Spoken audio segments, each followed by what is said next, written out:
성경에는 이러한 구절이 있습니다. 예수께서 이르시되 나를 따라오라. 내가 너희로 사람을 낳는 어부가 되게 하리라 하시니 곧 그물을 버려두고 따르니라고. 그러니까 사복음서에 기록이 되어 있는데, 그러다 보니까 곰곰이 생각해 보면 참 독특한 장면입니다. 예수님께서 따라오라고 사람을 낳는 어부가 되게 하겠다고 짧게 말씀하셨는데, 이 두 형제는 곧 그물을 버려두고 주님을 따르고 있다고 기록되어 있습니다. 예수님은 굳이 인간의 도움이 없이도 자신의 사역을 감당하실 수 있는 분이시지만 인간과 함께 일하시기 위해 제자들을 부르셨던 거죠.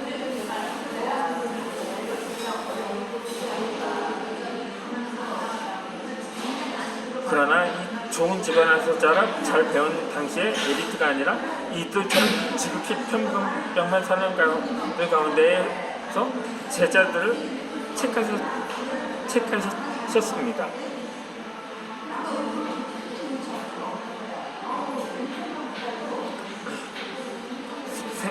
생각해보면 제자들 입장에서 주님, 어떻게 제가 감히 당신의 제자가 될 수 있겠습니까?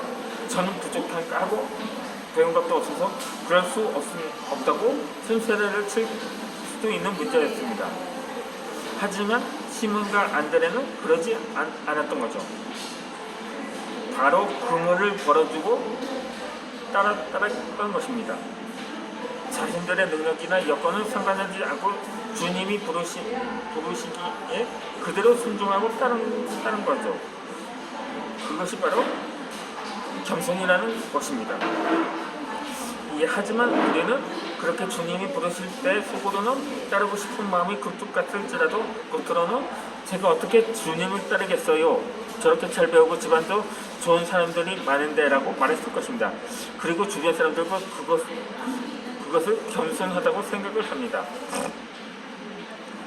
하지만 그러나 여기서 한번 생각해보면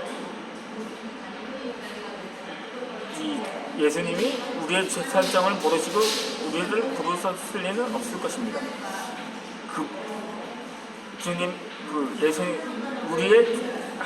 예수님이 집에 부족해서 겉으로 드러나는 모습 때문에 집안 좋은 엘리트를 선택하고 싶었을까요? 예수님은 우리의 사정을 너무나도 잘 아십니다.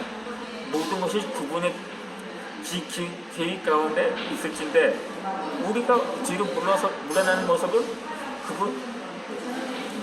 주님의 능력을 의심하는 것이 되는 거죠.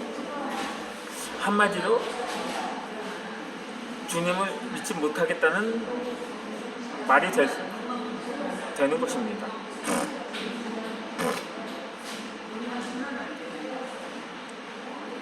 교회나 관련 공동체에서 당시 어떤 사람이 특정한 사역을 맡을 때 못하겠다고 빼지 말아야 합니다. 믿음으로 받아들이고 감사하며 받아들여야 합니다. 그 일이 사람들 앞에 나서야 하는 일이거나 그 중책일 경우는 물론이고 주차 관리를 하고 화장실 청소를 하는 등 정말 하찮아 보이는 일이라면 더더욱 거절할 해서는 안 된다는 거죠. 물론 자신이 감당할 수 없는 사역이 주어질 때에는 먼저 기도를 해보고 그 사역을 맡긴 담당자와 진지하게 대화를 나누어야 합니다.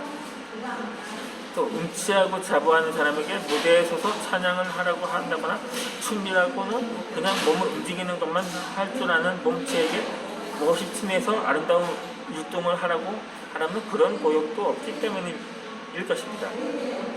이처럼 극단적인 상황만 아니라면 주어진 사역에 감사하고 기쁨으로 받아들여야 합니다. 한 번쯤 빼는 것이 겸손이라는 착각은 이제 버려야 합니다.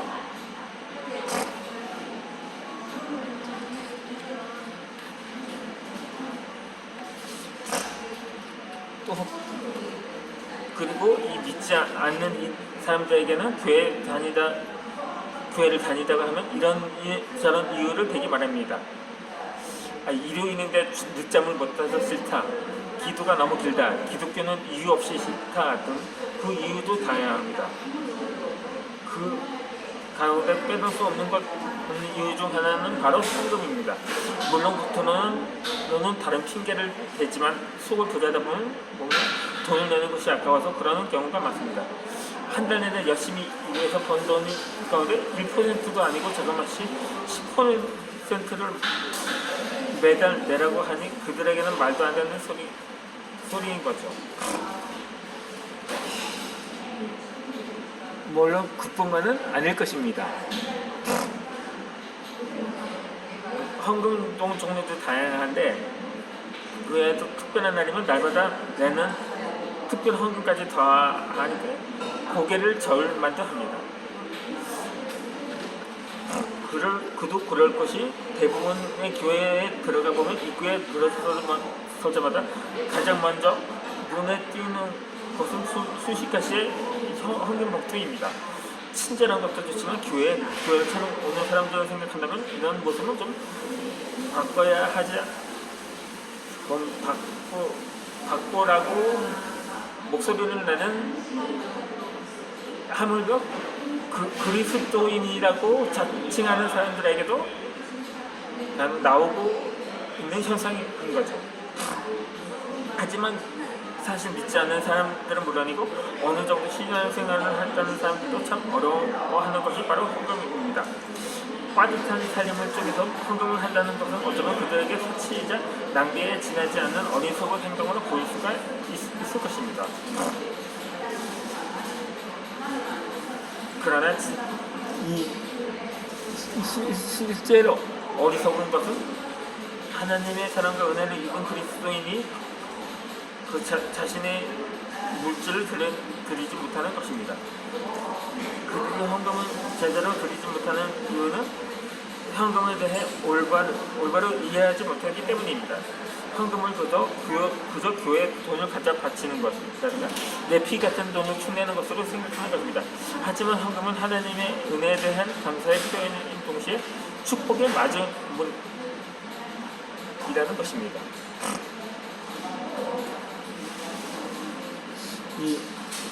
우리나라 사람들의 60%가 살고 있다는 아파트에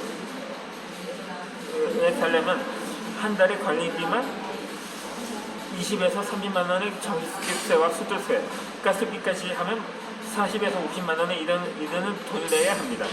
하지만 그 돈이 없다고 못 내는 사람은 거의 없습니다.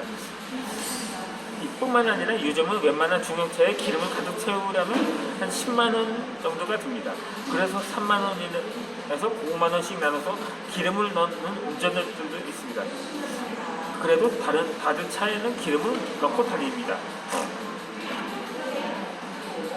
그뿐이 아니라 아이들 유치원 비용은 특강비와 점심값, 물론 저는 미혼입니다만 아이 결혼해서 아이가 있는 사람들을 예를 들자면 이것저것 합치면 한 달에 70에서 80만 원가량이 이릅니다.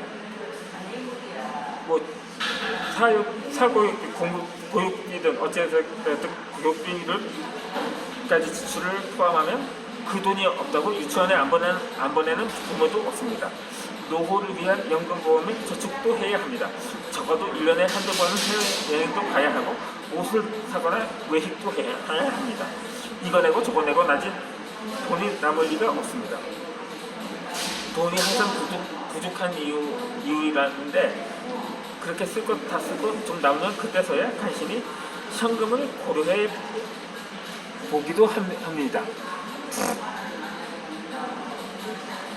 그래서 현금을 못한다. 돈이 없어서 아주보다 먹고 살기가 빠듯해서라기보다 현금이 우선순위에서 저만치 밀려있기 때문입니다.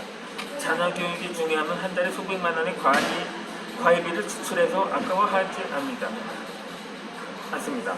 심지어 빚을 내서라도 아이들 교육비에 투자를 하는 거죠.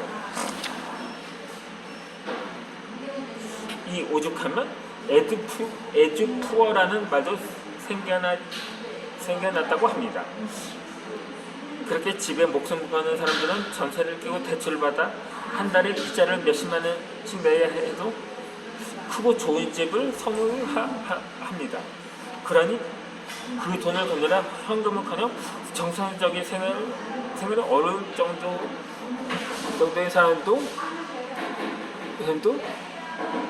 많다고 하죠. 그 이를 일컬어 바로 하우스 푸어라고 하는데, 그뿐이 아니라 카푸어, 캠퍼스 푸어, 웨딩 푸어, 잡 푸어, 워킹 푸어, 베이비 푸어, 실버 푸어 등 그 종류도 끝이 없다고 합니다. 그 푸어는 가난함을 의미합니다. 지금 당장 필요한 것만을 추구하다가 결국 푸어가 된다는 뜻이라는 거죠. 오늘 영상은 여기서 마치도록 하겠습니다. 이제 다음에 영상을 이어서 설명을 해드리도록 하겠습니다. 참고로 오늘 첫 영상에서 소개를 해야 하는데, 이제 성경 강해를 오늘부터 시작을 하도록 하겠습니다.